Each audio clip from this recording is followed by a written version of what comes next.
상 9장과 10장의 이야기입니다. 9장 1절은 이렇게 시작합니다. 솔로몬이 여호와의 성전과 왕궁 건축하기를 마치며 자기가 이루기를 원하던 모든 것을 마친 때에, 솔로몬이 하고 싶은 걸 다 했다라고 이야기합니다. 다 한 바로 그때에 기브온에서 하나님이 나타나십니다. 다시 나타나셨다, 2절에서 이야기하지요. 기브온이라고 하는 도시는 히위족 속의 성읍이고, 솔로몬이 즉위 후에 여기서 봉헌을 하고 꿈에 하나님으로부터 복을 받았던 자리가 기브온입니다. 하나님이 그때에, 오래전 일이지요. 오래전에 기브온에서 꿈의 계시를 받을 때에 그때 하나님이 하신 이야기가 있습니다. 이 전을 구별해서 하나님의 이름을 그곳에 두기로 약속하셨습니다. 조건이 하나 붙어 있지요. 열왕기상 3장 14절에 보면 다윗의 행함같이 내 길로 행하며 하나님의 명령과 법도를 지키면 내 날을 길게 하리라 이야기합니다. 그리고 나서 9장의 이야기입니다. 긴 성전 건축과 왕궁 건축을 마치고 봉헌식을 마친 뒤의 이야기, 시간적으로 이야기하면 20년 만에 하나님이 다시 나타나십니다. 솔로몬 나이가 40 중반쯤 되어진 때이고 40년 왕으로서 통치하는데 딱 중간에 해당하는, 재위 20년째 해당하는 날입니다. 그리고 오늘 1절에 나와 있는 것처럼 모든 것을 다 이루었다, 솔로몬이 하고 싶은 걸 다 이루었던 바로 그때에 하나님이 다시 나타나셔서 이야기합니다. 어떤 이야기요? 자, 이 말씀을 듣는 사람들이 누구라고 그랬지요? 바벨론 포로로 끌려간 사람들. 그들이 보기에 성전은 다 무너졌고 자기 귀족들, 왕족들은 다 바벨론으로 끌려가 버렸습니다. 나라에는, 이스라엘 땅에는 서민들 그리고 천한 직업을 가졌던 사람들이 남아 있습니다. 한마디로 패망한 유다 사람들이 오늘 이 이야기를 읽고 있습니다. 8장까지 아주 짤막하게 솔로몬의 최전성기 이야기, 신나는 이야기를 읽고 있다가 9장과 10장 중간에 이야기가 하나 나옵니다. 하프타임이지요.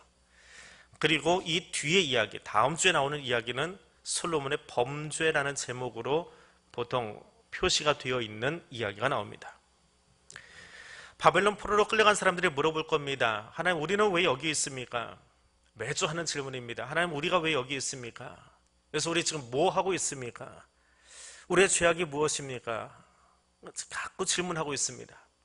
그들의 질문 가운데 하나는, 저 성전이 무너졌는데 이게 어찌 된 일입니까? 하나님의 이름을 두시겠다고 한 성전이 무너졌는데 어떻게 된 것입니까? 라고 묻고 있습니다. 거기에 대한 답이 시작되는 대목입니다. 자, 이 당시에 이스라엘, 통일 이스라엘은 솔로몬에 의해서 큰 여러 일들을 하고 있습니다. 그 중에 하나가 두로와 동맹 관계를 맺습니다. 열왕기상 9장 10절에서 28절에 나오고 10장 14절에서 29절에 나오는 이야기인데, 이 동맹 관계 속에서 솔로몬이 하는 일들이 있습니다. 두로는 강력한 해상국가, 해안에 있는 해상국가로 중동 지역을 장악하고 있습니다. 해상무역을 선점하고 있는, 붙잡고 있는 나라입니다. 그 두로에 정치적으로, 경제적으로 힘이 있는 히람이라고 하는 왕과 솔로몬이 동맹을 맺습니다. 우리로 치면 국가안보조약 비슷한 경제협력기구 FTA 같은 조약을 맺는 겁니다. 그리고 성전을 건축하고 왕궁을 건축함에 있어서 서로에게 유리한 조건들을 제시하면서 자재를 대주고 사람을 대주고 금은부치를 내주면서 서로 교류하기 시작합니다. 히람은 왜 솔로몬을 붙잡았을까요? 두로는 해상무역을 붙잡고 있는 사람입니다. 그런데 해안에서 지중해를 거쳐서 물건이 들어오면 이것을 육지로 실어 날라야지요. 그래서 지금의 요르단을 지나서 더 동쪽으로 나가야 됩니다. 그 가운데 껴있는 나라가 누구예요? 이스라엘이에요. 그럼 육상무역을 장악할 수 있는 나라, 근데 당대의 중동 지역에서 통일된 국가를 이루고 힘이 있는 나라, 어느 나라예요? 솔로몬이지요. 그럼 히람과 솔로몬은 이해관계가 딱 맞아 떨어졌어요. 여기는 하나님이 없습니다. 왕과 왕의 이해관계가 아주 딱 맞아 떨어졌습니다. 그래서 히람의 도움을 받아서 솔로몬이 육상무역을 책임지고 히람은 해상무역을 책임집니다. 거기다가 이야기를 더 읽어보면 솔로몬도 눈을 뜨기 시작해요. 육지만 가지고는 안 되겠다. 남쪽으로 더 내려가 보자. 이스라엘 땅 남쪽으로 쭉 내려가면 바다가 하나 등장을 합니다. 거기에 배를 만들어요. 배를 만들어 본 경험이 없는 사람이 조선 기술을 가져오려면 어디서 가져와야 돼요? 간단하죠. 방금 조약 맺은 두로에서 조선 기술을 배워가지고 자기들도 배를 만들어서 밑으로 띄우는 거예요. 그래서 인도양으로 아프리카로 나갈 수 있는 항로를 한번 만들어 보는 겁니다. 자, 이런 일들을 벌이면서 히람이 얼마나 기분이 좋았는지 솔로몬에게 금 420달란트를 가져다 주었다고 합니다. 금만 420이에요. 다른 거 다 빼고 420달란트면 요즘 우리가 쓰는 단위로 16톤을 갖다 주는 거예요. 16g이 아니고요. 16kg이 아니고요. 16톤을 가져다 줍니다.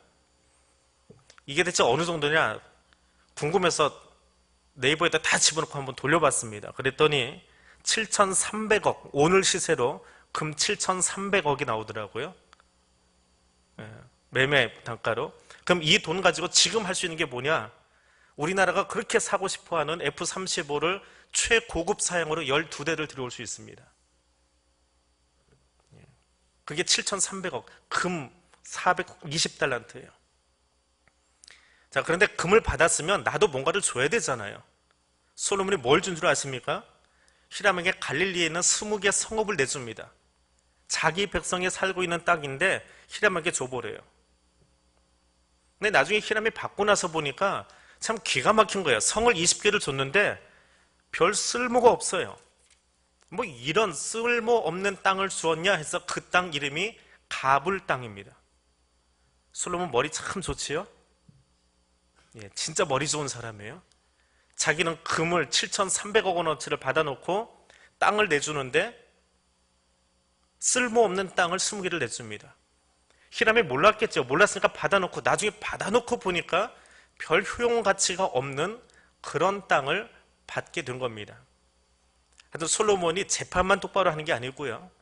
국제정치 속에서도 아주 이해관계도 잘 따지고 자기 수지타산을 잘 맞추는 사람인 것이 여기서 드러납니다. 자, 안에서는 어떻게 하느냐? 이스라엘 내부 사정입니다. 우선은 건축을 합니다. 열왕기상 9장 15절에서 25절에 보면 건축을 해요. 전쟁은 없는데 북쪽의 하솔, 중앙의 무깃도, 남쪽의 게셀, 이 도시들은 다 요새입니다. 요새를 건축합니다. 그리고 아모리와 헷과 브리스, 히위, 여부스 사람을 거기에 일꾼으로 사용합니다. 이스라엘 사람들은 노예로 부리지 않겠다라고 하는 그런 하나님의 말씀도 있고 또 솔로몬도 사람을 쓰지는 않습니다. 그런데 가만히 들여다보면 월급 주지 않은 채로 관리자로 내보냅니다. 이스라엘 사람들을. 그 말은 뭐예요? 월급은 주지 않았으니까 결국은 노예나 마찬가지지요. 자, 그것은 고사하고라도 아모리, 헷, 브리스, 히위, 여부스 이 사람들은 가나안의 부족들이거든요. 하나님이 이 부족을 진멸해서 내쫓으라고 그랬어요. 근데 쫓은 것이 아니라 일꾼으로 사용합니다. 왜 그랬을까요? 사울이 전쟁 뒤에 가축들을 남겨놓은 이유가 있지요. 하나님한테 변명하는 이유. 제사 드리려고. 이유가 있어요. 하나님은 진멸하라고 했는데 내 백성을 노예로 쓰지 않으려면 이 사람들을 노예로 써야 되지 않겠습니까? 건축을 해야 되니까. 근데 하나님이 그 요새를 건축하라고 말씀하신 적 있나요? 그렇지 않습니다. 자기가 만들면서 합당한 이유를 갖다 만들어 붙이고 그리고 가나안의 부수들을 사용합니다. 남들이 보기에는 이스라엘의 사람들을 쓰지 않았기에 괜찮아 보이지만 그러나 지극히 합리적인 것 같지만 하나님의 마음을 아프게 한 행동이었다는 겁니다. 10장에 가면 솔로몬의 사치가 극에 달한 모습을 보여줍니다. 금으로 방패를 만들고 큰 방패, 작은 방패를 만들고 진열을 해놓습니다. 그럼 방패는요, 창으로 공격할 때, 화살을 날릴 때 막아주는 거지요. 금으로 방패 만들면 어떻게 될까요? 그거는 장식품이지 방패로 쓰기 위한 것이 아닙니다. 장식물을 다 금으로 만든 거예요. 자기가 앉아있는 의자 정금으로 입힙니다. 자기가 들고 쓰는 모든 그릇들 금으로 다 입혀버립니다. 하나님이 그만큼 솔로몬의 나라를 부의 그 가치를 아주 최고까지 끌어올려 주셨다라고 하는 거예요. 근데 끌어올린 그 금을 가지고 자기 모양 내는 데 사용하고 있습니다. 여기서 그치지 않습니다. 열왕기상 10장 26절에서 29절에 가면 솔로몬이 뭘 하고 있느냐? 10장 26절에서 29절입니다. 솔로몬이 병거와 마병을 모음에 병거가 1,400대여 마병이 12,000명이라 병거성에도 두고 예루살렘 왕에게도 두었으며 왕이 예루살렘에서 은을 돌같이 흔하게 하고 백향목을 평제 뽕나무같이 많게 하였더라. 솔로몬의 말들은 애굽에서 들여왔으니 왕의 상인들이 값주고 산 것이며 애굽에서 들여온 것은 한 대에 은 600세겔이요 말은 한 필에 150세겔이라. 이와 같이 햇사람의 모든 왕과 아람 왕들에게 그것을 되팔기도 하였더라. 아주 짤막한 구절인데요. 여기서 솔로몬이 지금 뭐 하고 있느냐 하면 쉽게 얘기하면 무기 중개상 하고 있습니다. 무기 중개상 하고 있어요. 돈벌이 중에 가장 돈 많이 버는 게 무기를 사고 파는 겁니다. 그것만큼 부가가치가 큰 거 없어요. 세계에서 제일 큰 손들이 하는 게 뭐냐 하면 방산업체 조종해서 무기 사고 파는 거예요. 어떤 물건도 이것보다 부가가치가 높은 게 없습니다. 어지간한 사람은 손댈 수 없는 그런 대목입니다. 근데 솔로몬이 지금 그걸 하고 있어요. 전쟁이 없습니다. 솔로몬 때는 전쟁의 이야기가 나오질 않아요. 그런데 병거와 마병을 구성합니다. 군대를 조직을 해요. 그리고 각 병거성에다 집어넣고 자기 왕국을 지키게 만들어 놓습니다. 상주하게 합니다. 고대 군인들은요, 상주하는 군인이 아닙니다. 평상시에는 요순 임금 때에 중국 사람들은요, 농사 짓고 살고 있어요. 그러다 전쟁이 나면 호구조사에 의해서 이미 파악된 사람들을 관리들이 쫓아가서 다 불러들입니다. 그리고 그들이 전쟁에 나가요. 전쟁에 나가지 않으면 자기 물건을 갖다 대야 돼요. 대신에 왕이 하는 일은 그 백성들, 남아있는 사람들을 책임져 주는 일이에요. 그리고 백성들은 농사 짓고 있다가 그 왕을 위해서 섬기는 거예요. 이게 봉건주의 사회의 모습입니다. 그런데 솔로몬 때는 전쟁이 없음에도 불구하고 군사력을 갖춰놓고 있어요. 전쟁이 있을 거다라고 하는 그런 말이지요. 거기다가 은을 돌같이 흔하게 했답니다. 아까 금이 7,300억이다라고 얘기했는데 이 당시에는 실질적으로 금보다 은의 가치가 훨씬 더 높았어요. 역사적으로 어느 시점에 제가 그 자료를 어디다 저장해놓고 잊어버렸는데요. 은의 가치가 갑자기 떨어져 버린 적이 있어요. 어떤 왕에 의해서 강제로 전 세계 은의 가치가 폭락을 해버립니다. 그래서 은과 금이 역전이 돼버려요. 지금처럼. 근데 이 당시에는 은의 가치가 더 높았어요. 그래서 모든 것을 이야기할 때 은 몇 세겔이라고 하는 이유가 금보다는 은이 더 비싼 거예요. 그러니까 금이 지금 몇 톤 하면 은은 그 이상으로 이 땅에 널렸다는 거예요. 돌같이 굴러다니고 있어요. 백향목이 뽕나무같이 흔하게 여기저기 목재상에 널려 있습니다. 근데 그렇게 하나님이 복되게 하셨는데 솔로몬이 뭐 했냐? 28절에 보니까 말들을 애굽에서 가져다가 돈 주고 사왔어요. 그리고는 그냥 가지고 있는 게 아니고 햇사람, 아람 사람에게 팔았어요. 그깟 말 한마디 사고 파는데 뭐가 문제냐라고 하시겠지만 이 당시의 말은 요즘으로 이야기하면 최신형 전차예요. 탱크랍니다. 말에다가 뒤에 수레만 붙이면 탱크 되는 거예요. 배너에 나오는 그런 탱크 말입니다. 그걸 사다가 이문을 남기고 옆에 사람, 햇사람은 터키족이에요. 그리고 아람 사람은 동쪽에는 요르단 사람들, 그들에게 팔아 넘기는 거예요. 중개상이 통관세만 받는 게 아니고 무기를 구입하고 넘겨주는 거예요. 근데 여기 말은 어떤 말이냐면 최고급 말이에요. 세계 최고의 말. 세계 최고의 말들은 억대 간답니다. 요즘도. 한 마리에 뭐 집 한 채 값 한대요. 말 한 마리가.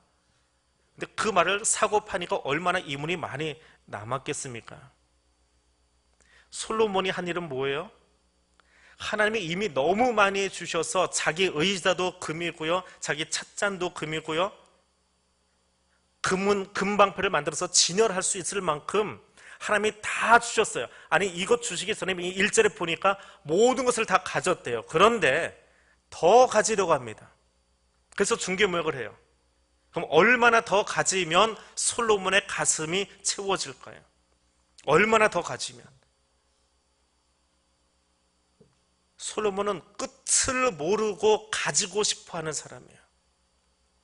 금만 가지고 싶어 합니까? 아내가 몇 명이에요? 셀 수 없이 많아요. 여자 욕심, 돈 욕심, 권력 욕심, 땅 욕심, 이것이 끝이 없는 사람입니다. 그럼 이 정점이 뭐냐 하면 스바 여왕을 만난 이야기예요. 스바 여왕 만난 이야기가 10장 중간에 나오지요. 10장 1절부터 13절에 나오는 이야기는 이 9장과 10장의 정점이 뭐냐, 그걸 단편적으로 보여주는 한 이야기를 지금 보여주고 있는 겁니다. 자, 스바가 어딘지는 정확하지는 않습니다. 근데 대부분의 신학자들은 이 스바라고 하는 땅이 지금의 예멘 지역, 사우디아라비아 남쪽에 있는, 사우디아라비아는 다 모래 땅인데 예멘만큼은 물이 있어요. 그리고 땅이 비옥한 지역이 있답니다.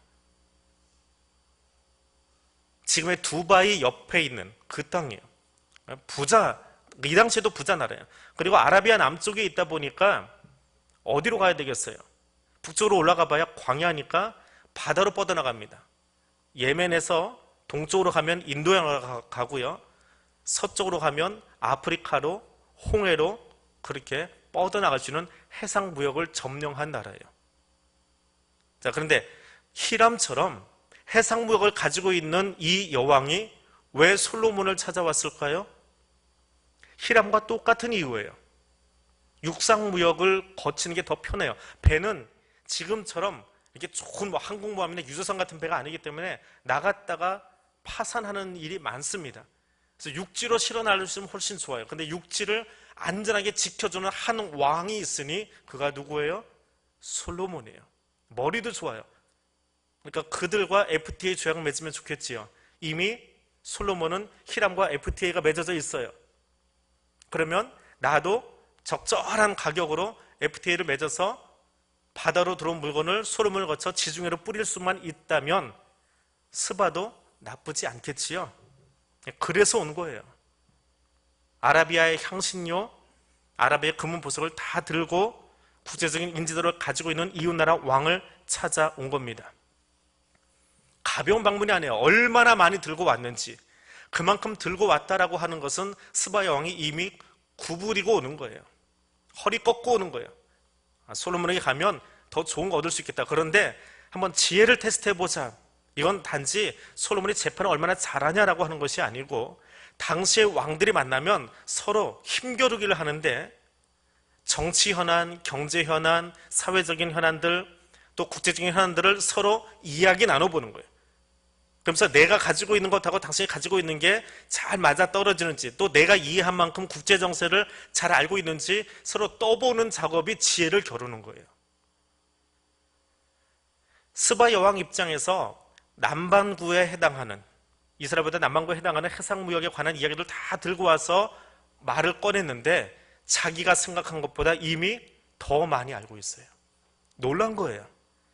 소문으로 하나님에 대해서 듣기는 들었지만 야훼 신앙을 가진 나라가 아니기 때문에 하나님을 아는 건 아니에요. 하나님을 믿는 건 아니에요. 그런데 그 하나님을 찬송하면서 더 많은 것을 내놓고 갑니다. 무역협정을 위해서 내놓은 액수가 120달란트, 4톤 반의 금을 쏟아넣었습니다. 솔로몬이 뭘 줬을까요? 너무 많다 보니까 뭐 굳이 셀 거 없어요. 가지고 싶은 것 다 가져가세요. 그게 솔로몬입니다. 가지고 싶은 것 그냥 다 가져가세요. 그렇게 돌려 보냅니다. 자, 이 이야기는 뭐냐 하면요, 오늘 이야기는 아주 짤막해요. 솔로몬의 중간 점검입니다. 솔로몬의 중간이에요. 솔로몬이 여호와의 성전과 왕궁 건축하기를 마치며 자기가 이루기를 원하던 모든 것 마친 바로 그때에, 왕으로 재위하던 것 딱 중간 정점에 도착했던 바로 그때에 나이 40 중반에 모든 것을 다 했어요. 그럼 나머지는 어떻게 살면 될까요? 생각해 보셨습니까? 반백년 사신 분들, 혹은 인생은 60부터라고 하는데 환갑, 생일 지나신 분들, 어떻게 후반전을 시작하고 계십니까? 예수 믿고 구원받은 것 감격스러워서 예수 믿은 이후에 교회 신앙생활을 어떻게 시작하고 계십니까? 예전에 감격을 가지고 직분을 맡은 뒤에, 직분 맡기 전과 지금 직분을 맡은 후에 여러분의 모습은 어떠합니까? 중간 점검 한번 해보십시오. 중간 점검 바로 하지 못하면 망하는 것밖에 없습니다. 축구에서 45분을 뛰고 15분을 쉬지요. 15분 동안 뭐 합니까? 전반전에 우리 팀이 열심히 뛰어서 골을 많이 집어넣었어요. 또 후반전에 대충 뛰면 될까요? 전반전에 어떻게 하다가 팀워크가 잘 맞지 않아가지고 골을 많이 먹었습니다. 15분 쉬는 동안에 후반전에 어떻게 뛰어야 될까요? 하프타임은 바로 그런 시간입니다. 점검하는 시간이에요. 내 인생을 점검하고 내 삶을 점검하고 내 신앙을 점검하는 시간이에요. 근데 솔로몬의 인생을 점검해 보니까 그의 전반부는 정말 뛰어난 영성의 소유자였고 하나님 앞에 나가서 겸손하게 지혜를 구했던 사람이고 그것을 가지고 하나님의 집을 짓고 왕궁을 짓던 사람이에요. 근데 중간에 보니까 하나님 없이 살아요. 무엇을 가지려고요? 무엇이 없어요. 그냥 많이 갖는 거예요. 목적 없이 그냥 맹목적으로 많이 갖는 거예요. 더 많이 갖는 거예요. 하나님이 싫어하는, 너희가 왕을 두면 왕이 이렇게 할 거야 라고 하는데 그 잘못된 모습을 솔로몬이 하기 시작합니다. 후반전 어떻게 됐어요? 망하는 길을 준비합니다. 나라가 망하는 길, 나라가 끊어지는 일을 준비합니다. 그칠 줄 모르고 주변 나라들과 동맹을 맺고 중개무역을 계속하면서 부를 창출합니다. 부자 되는 것이 나쁘다는 이야기가 아니에요. 왜 하느냐라고 하는 거예요. 그걸 왜 하느냐라고 하는 거예요. 얼마나 더 가져야 됩니까? 무엇을 더 가지려고 합니까? 금을 비롯해서 보석들, 수많은 처첩들, 권력들, 필요치 않은 병거들 다 가지고 있지만 스스로 속고 있는 모습이 솔로몬이라고 하는 거예요. 솔로몬은 생애 중간기에 재위 정점을 지나면서 이 길로 접어 들어갑니다. 이유 없이 모아진 끝이 없는 성공 신화를 향해서 말입니다. 그런데 솔로몬이 그렇게 많이 가졌던 여자도, 그렇게 많이 긁어 모았던 금은부치도 하나님을 대신할 수는 없습니다. 그게 솔로몬을 망하게 만든 거예요. 자, 오늘 나에게 한번 적용해 보십시다. 여러분, 삶에 성공한 사람들입니까? 아니면 아직 성공을 향해서 나아가고 있는 사람들이십니까? 인생의 하프타임, 아직 끝난 것이 아니고 전반전을 마치고 후반전을 바라보고 있는 시간입니다. 그 후반전에 역전 당할 수도 있고 역전할 수도 있습니다. 어느 한 기업인이 44살 되던 해에 회사를 설립해서 44살쯤 되어서 그 회사가 수익률이 연 25%가 나오는 회사를 만들어냈답니다. 우리나라 IMF 오기 전에 그런 모습이죠. 정말 회사가 잘 돌아갔어요. 44살인데요. 44살이면 아이는 몇 살일까요? 대학 들어가기 전 아이예요. 그 아이에게 이 기업을 통째로 물려주면 돼요. 근데 회사는 그칠 줄 모르고 성장을 하고 있는 거예요. 너무 잘 되고 있어요. 어디까지 가면 될까요? 근데 어느 날 갑자기 아들이 죽습니다. 내가 이렇게 성공해서 잘 만들어 놓은 것을 아들에게 주려고 그랬는데 그 아들이 죽어버렸어요. 그 44살 나이에 이 기업인이 자기 삶을 돌아봅니다. 내가 무엇을 위해서 이렇게 열심히 뛰어왔나? 내 하프타임에, 나는 무엇을 위해서 살아갈 것인가? 자기 삶을 점검합니다. 그리고 쓴 책이 하프타임이라고 하는 책이에요. 그 중에 가서 보시면 있습니다. 그분의 번역책들이 참 많이 있는데 그 책을 통해서 그는 예수 그리스도를 만나요. 책을 쓰면서. 많은 사람들에게 지금까지 어떻게 살아왔느냐도 중요하지만 이제 어떻게 사시겠습니까? 라고 하는 걸 묻고 있어요. 그럼 이제 어떻게 사시겠습니까? 반백년 혹은 반구십 아니면 여러분의 지금까지 생애 속에 지금까지 열심히 살아오신 것 말고 이제 어떻게 사시겠습니까? 다시 한번 점검해 보십시오. 또 하나 질문은 인생만이 아니라 여러분의 신앙은 어떻습니까? 여러분 신앙에 성공하셨습니까? 열심히 신앙생활 하고 계십니까? 세례받던 때의 감격 있지요. 세례받던 날의 감격 아직 기억하십니까? 처음으로 서리집사 이름 올리던 그날, 신앙생활 하다가 서리집사 되던 그날, 매년 하는 서리집사 교육이지만 그 자리에 가보면 참 두려운 마음으로 떨면서 앉아있는 젊은 집사들을 봅니다. 또 나이는 들었지만 늦게 예수 믿기 시작해서 이제 집사라고 하는 타이틀을 달면서 거기 정말 두려운 모습으로 손을 모으고 앉아서 그 종이 한 장을 들고 교회가 무엇인지 재직이 무엇인지 듣고 있는 신임 서리 집사들의 모습을 봅니다. 그때의 감격을 아직 가지고 있습니까? 그때의 겸손함을, 그때의 헌신의 모습을 지금도 가지고 있습니까? 지금도 그 두려움으로 기도하는 자리를 지키고 있습니까? 처음 직분 맡던 그날 이 단에 올라와서 안수받으면서 헌신하겠다고 이야기했던 직분자들, 오늘 그 모습으로 다른 사람들에게 본을 보여주고 있습니까? 저 뒤에 따라오는 서리 집사들이 우리 권사님, 집사님, 안수사님, 장로님 바라보면서 나 저렇게 살아보고 싶습니다라고 말하고 있습니까? 그렇게 순종하고 있습니까? 하프타임을 지나가고 있는데요. 그날의 결단이 아직 내 안에 남아있는지요? 가만 보면 순종은 저 아래 서립사들이 훨씬 더 잘해요. 더 열심히 해요. 아무 말도 안 해요.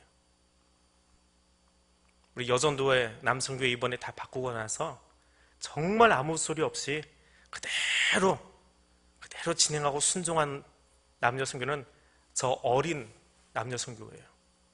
위로 올라올수록 말은 더 많아요. 위로 올라갈수록 거기는 누가 있는데요? 오래된 집사님들, 직분자들이 거기는 있어요. 근데 저 아래 아직 집사 직분도 받지 않은 저 막내 여전도회, 막내 남성교회 거기는 말 없어요. 그냥 하니까 하는 거예요. 교회가 같이 하자 하니까 순종해 보는 거예요. 말하고 싶어요. 여러분, 막내 남성교회 여전도회 그렇게 갈라놓으면 힘이 없어요. 모이기도 힘들어요. 근데 그냥 갈라놓았더니, 나눠 놓았더니 순종하겠습니다. 아무 소리 않고 따라와요. 이제 인생의 절반, 신앙의 절반 넘어오신 분들 어떻게 살고 계십니까? 솔로몬의 중간을 점검하면서 여러분의 중간을 한번 살펴보시기 바랍니다. 마지막 질문은 이것입니다. 여러분은 하나님만으로 만족하십니까? 솔로몬도 그렇게 이야기합니다. 하나님 때문에 너무너무 좋아서 성전 건축했던 사람이에요. 하나님의 준 게 너무너무 좋아서 그것으로 성전 치장했던 사람이에요. 근데 결국 나중에는 그 좋은 말발로, 그 좋은 지혜로 자기 치장하기 바빴어요. 자기 꾸미기 바빴어요. 혹시 나는 그렇게 살고 있지 않은지요? 정말 하나님 한 분만으로 만족하십니까? 다른 사람이 뭐라고 하든지 간에, 누가 나에게 뭐라고 이야기하든지 간에 하나님이 나 알아주시면 됐습니다. 그렇게 살아가십니까? 오늘 이 자리에서 이야기하지 마시고요. 예배가 없는 다른 여러분의 사석에 가서 내 입에 말이 무엇이 먼저 나오는지 살펴보십시오. 찬양해야 될 그 입으로 무슨 말을 하고 있는지, 누구를 아프게 하고 누구의 이야기를 하고 있는지, 그 모인 자리에서 하나님의 영광 드러내고 하나님의 이야기를 전하고 내가 만약 하나님을 증거하기에 바쁜 사람들인지, 아니면 마음에 들지 않는 상황들을 조종하려고 살아가고 있지 않은지. 그래서 내가 하나님 되고 싶어 하는 마음, 하나님으로 만족하는 것이 아니라 내가 하나님 되고 싶어 하는 마음으로 살아가고 있지 않은지 살펴보시기 바랍니다. 솔로몬의 하프타임입니다. 9장, 10장은 애석하게도 솔로몬이 망하려고 준비된 시간이었습니다. 그리고 11장으로 넘어가기가 무섭게 우리는 그 안타까운 이야기를 읽게 되어집니다. 오늘 내 모습을 한 번 더 살펴보시기 바랍니다. 나는 무엇을 향해서 가고 있습니까? 난 무엇을 바라보고 있습니까? 하나님만, 그분만으로 만족하고 계십니까? 질문하면서 이제는 우리 함께 기도하십시다. 주님, 표 대신 예수 그리스도만 바라보고 달려가기를 원합니다. 말씀에 있지만, 그것을 읽고 있지만 정말 그렇게 내가 살아가고 있습니까? 그리스도의 장성한 분량에 이르도록 달려가기를 원합니다. 내 마음에 맞는 세상 만드는 것이 아니라 그리스도의 장성한 분량으로 나를 채우기 위해서 달려갈 수 있기를 원합니다. 이 두 가지 기도 제목만 가지고 우리 함께 통성으로 기도하겠습니다.